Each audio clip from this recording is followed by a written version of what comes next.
How you doing? What's happening? Hey, people coming to see me. Some things don't explode overnight. They simmer.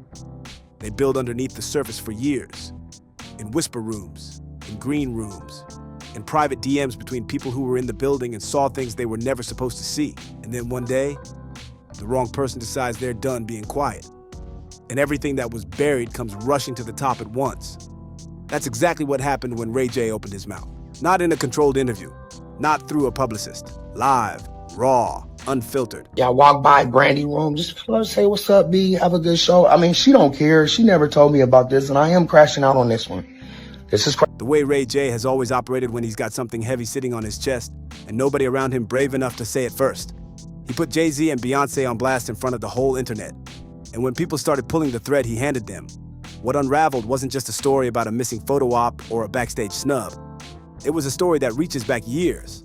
A story about Jay-Z and Brandy, about a relationship that was never supposed to become public knowledge, about a daughter whose paternity the internet is now refusing to stop questioning, and about a Beyoncé who, at a tour where she took photos with nearly everyone in the building, somehow couldn't find herself in the same frame as the woman whose brother just lit the whole internet on fire. All right, y'all. So y'all remember yesterday we did the conversation about Ray J, and he was saying, Beyonce, Jay-Z, come take some pictures with Brandy. Yeah. Right. I got so many phone calls yesterday. Like, I didn't even go looking for this. I got so many phone calls yesterday. I got calls from people that are close to the tour and people that would know, who called me and said, hey, you know, I saw the report and now there's video circulating online of, you know, Brandy walking right past Beyonce backstage and just different things. And they're like, they don't fool with each other. Like, they don't. That detail alone is a story. Because Beyonce doesn't make accidental moves. She doesn't stumble into optics. Every frame she appears in, every frame she doesn't appear in, those are choices, deliberate, calculated, made by someone who has spent her entire career understanding exactly what images say without words. So when Beyonce is photographed with Monica, with Solange, with Kelly Rowland, with Patti LaBelle, with background dancers, and there is not a single photo of her anywhere near Brandy, that absence is louder than anything Ray J said out loud. I get my influences not from anyone out now. Yeah. It's from those great singers and great performers like Tina Turner and Michael Jackson and, you know, the real singers. The question the internet started asking wasn't whether something happened. It was how long it had been happening and how many people already knew. Let's go back to the beginning. Because this story didn't start with a tour. It didn't start with Ray J going live. It started in a moment that most people scrolled past without fully registering what they were looking at. A clip that resurfaced like it had been waiting for exactly this moment to land. Beyoncé, backstage at the Boy Is Mine tour, clocking Brandy and disappearing. Not gradually, not casually, gone. Like someone who had just spotted the one person in the building they were not prepared to be in the same room with. No, I'm just saying, like, need to pull up, like, when they come to the show, come say what's up to Brandy too, Jay-Z and Beyonce. That's it, like, because like we big fans. We got our family in there, our cousins, and we know y'all there, and we love y'all, and we look up to y'all. For y'all to come to every one of fans caught it. Fans always catch it. And when you slow that clip down and watch the body language, watch the direction Beyonce moves, watch how quickly the energy in her immediate circle shifts, it stops looking like coincidence and starts looking like a rehearsed response to a situation that has existed for a long time. That was the spark. And Ray J was already holding the gasoline. He didn't frame it as an attack. He framed it as a request. Almost gentle, almost deferential on the surface. Jay-Z and Beyonce, he said, come to every show. Come backstage. Come say what's up to Brandy. We're fans. We love y'all. We look up to y'all. Just say what's up. Just acknowledge her. That's it. But underneath the softness of those words was something much harder. Because Ray J wasn't asking Jay-Z and Beyonce to be polite. He was asking them to stand in the same room as his sister and act normal. Don't leave here. I'm gonna take Ray J's phone. Give me your phone, Ray. Ray, give me your phone. Ray, give me your phone. Ray, give me your phone. Ray, thank you for your phone, Ray. Thank you. We love you, Ray J. No, y'all make some noise for Ray J. It's not just Brandy's brother. And the reason that specific ask felt impossible for the Carters, the reason it reportedly didn't happen, is the foundation of everything the internet has been building since that moment. You don't avoid someone for no reason, especially not when that someone is the co-headliner of the tour you paid to attend. Especially not when cameras are everywhere, and every absence is documented. The only reason you engineer that kind of deliberate distance is because proximity carries risk, because being photographed together creates a visual record, because standing next to someone in a room with witnesses means acknowledging a relationship or a history that you've been working very hard to make invisible. Beyoncé knows this better than anyone alive, and yet she chose the absence anyway, which means the alternative, the photo, the moment, the acknowledgement, was more dangerous than the questions the absence would generate. The most famous person, and this is not my mom's, I think was Beyonce. She pulled up. Beyonce was there? I don't think it was a Christmas party, but that was the most. And Kelly Rowland. And Kelly? Kelly, one time, Kelly and my mom had the same birthday, but that is so cute. She came, and Kelly and my mom are really good friends, but one year Kelly had come over and I didn't realize it was Kelly Rowland. Think about what that calculation actually means. Now let's talk about what people know, or think they know, about Jay-Z and Brandy, because the internet treats this like a new theory, but it isn't.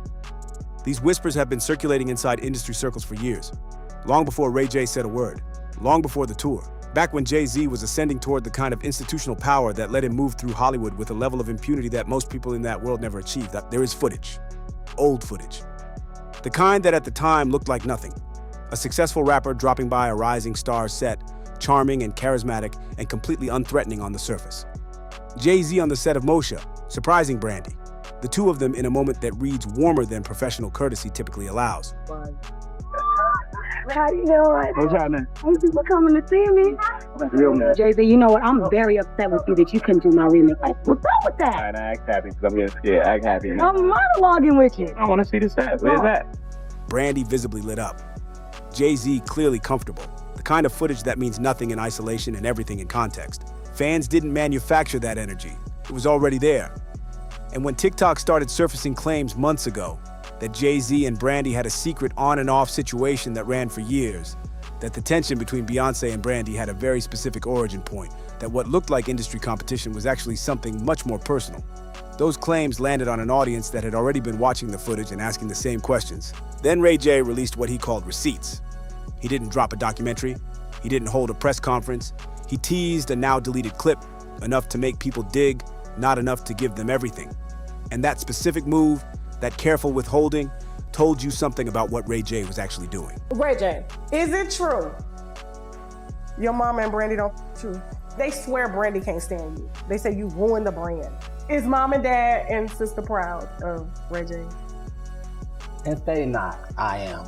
Oh, don't cry, Ray. Don't do that. I'm here for you. Don't cry. Somebody get this man some tissue. He really crying for real. I think, I don't know what button you touched when you said Brandy. Oh my God. I did not know. I literally pulled. All right, let's pause this for a second. Okay. Can we stop this? Yeah, we'll pause. We'll pause. Because a man with nothing is loud and vague. A man with something real is loud and precise. Ray J was precise. He said he'd been holding on to footage for years. He said what he had showed Jay-Z behaving in ways that contradicted the image of loyalty the Carter brand had been selling the public since the Lemonade era. He said it directly. He had proof that Jay-Z wasn't as faithful as people wanted to believe, and the internet filled in the rest. Fans who had seen the clip before it was deleted claimed it showed Jay-Z and Brandy at an event. The kind of proximity, the kind of comfort between two people that doesn't come from professional history alone. Others described chemistry in that footage that looked less like old colleagues and more like people who shared something the camera wasn't supposed to be catching. Without the full clip available, the speculation hardened into something that felt like certainty to the people circulating it. And certainty, once it hits social media, doesn't wait for verification. It just spreads. But then came the claim that shifted everything into a completely different gear. The one that said Jay-Z wasn't just connected to Brandy. The one that said he was the father of her daughter, Cirai. That's not a gossip tweet. That's a bomb. And when it detonated, the blast radius reached into every corner of this story simultaneously.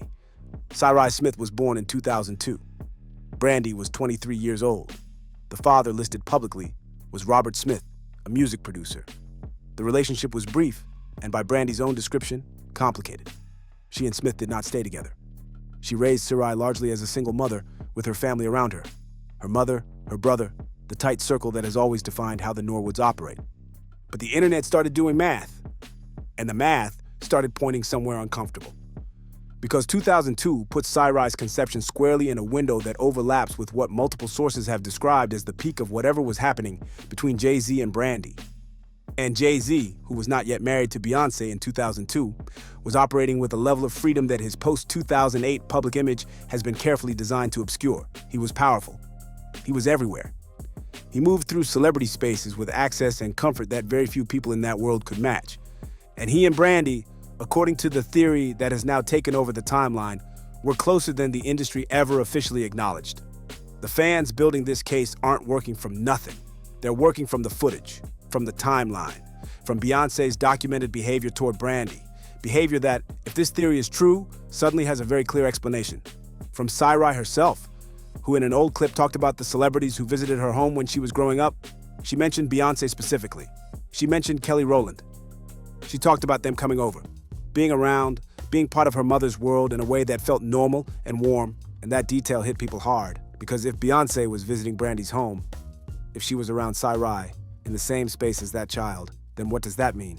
What version of events puts Beyoncé voluntarily in Brandy's house, around Brandy's daughter, and still leaves room for Beyoncé to be the woman who can't stand in the same frame as Brandy at a concert 20 years later? The answer that the internet keeps arriving at is the one that explains both things simultaneously. That Beyoncé knew that whatever happened between Jay-Z and Brandy was something she became aware of, processed in the way Beyoncé processes everything, privately, slowly, until she was ready to transform it into something. And that the transformation produced a specific kind of scar, the kind that doesn't go away, the kind that makes a woman disappear from a backstage the second she sees a face that carries the weight of everything she's had to forgive. That's not a theory. That's psychology.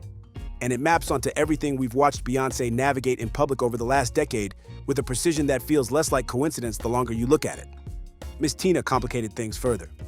Because while Beyoncé was maintaining her deliberate distance from Brandy, Tina Knowles was photographed showing love to Brandy and Cyrai at the tour. Warmly, naturally, the way you treat someone who is not a stranger to your family. And that split, Beyoncé cold, Tina warm, doesn't read like a family that has a unified position on Brandy Norwood. It reads like a family where the mother knows more than she's been asked to keep quiet about, and where the daughter has been living with that knowledge in her own way. The silence inside all of this is the most important thing, because Brandy hasn't said a word. Not about Ray J's posts, not about the footage, not about the paternity theory that now has her daughter's name attached to it in a way that no parent would want. She is quiet in a way that doesn't feel like peace. It feels like someone who has been quiet for a very long time, who has mastered the art of stillness under pressure, and who understands that speaking creates a chain reaction she cannot fully control once it starts. And Jay-Z's silence is its own kind of statement. Because Jay-Z, who has the resources and the legal infrastructure to respond to accusations with force, has responded to this specific situation the way he always responds to the things that carry the most weight, with nothing. No statement, no denial, no lawyer-issued clarification. Just the same controlled absence that powerful people deploy when engaging with the story would give it more oxygen than staying silent takes away. But here's the thing about strategic silence. It works until it doesn't. It works until enough pieces are public and visible and connected that the silence itself becomes the loudest confirmation available. And the internet, which has been building this case from fragments for years, is now operating with more material than it's ever had before. Ray J gave it the footage. Beyoncé's body language gave it the visual record. Tina's warmth gave it the family contradiction. Sarai's old clip gave it the domestic detail. Jay-Z's history, his own admitted infidelity, his own documented record of infidelity described in Lemonade, with enough specificity that his wife turned it into a cultural monument, gave it the character foundation. And what stands at the center of all of it, quiet and unexplained, is a little girl born in 2002 whose father's name has never been a settled question in the circles that knew both of her parents. Now let's talk about what Ray J actually is in this story. Because he's not a disinterested party. He's Brandy's brother. He spent his entire adult life in her shadow professionally, in her corner personally, and in her orbit domestically in a way that most siblings don't maintain past their 20s. He knows her history, he knows her relationships, he knows which parts of her story were kept out of the public narrative and why. And he's been watching the Carters treat her like she doesn't exist for long enough that something in him finally broke. His own life has been chaotic in ways that make his motivations easy to dismiss.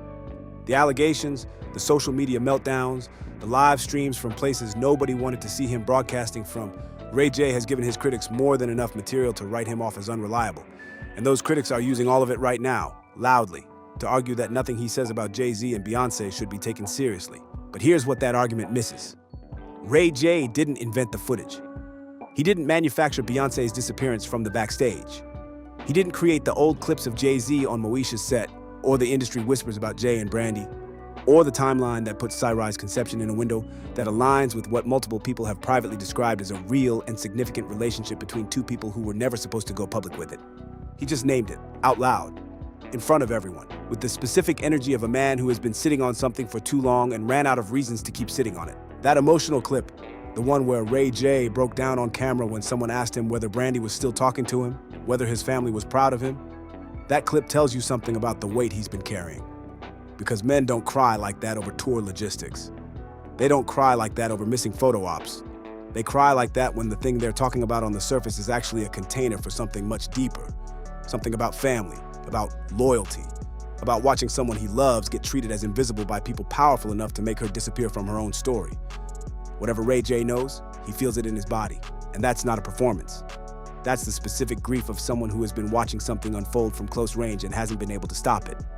The question now is where this goes, because the footage he released has been deleted. The specific claims about Cyrai's paternity exist in social media threads rather than court documents. There is no DNA test in the public record. There is no official statement from anyone close to Jay-Z or Brandy addressing the theory directly. The architecture of deniability is still intact. But deniability is a fragile thing.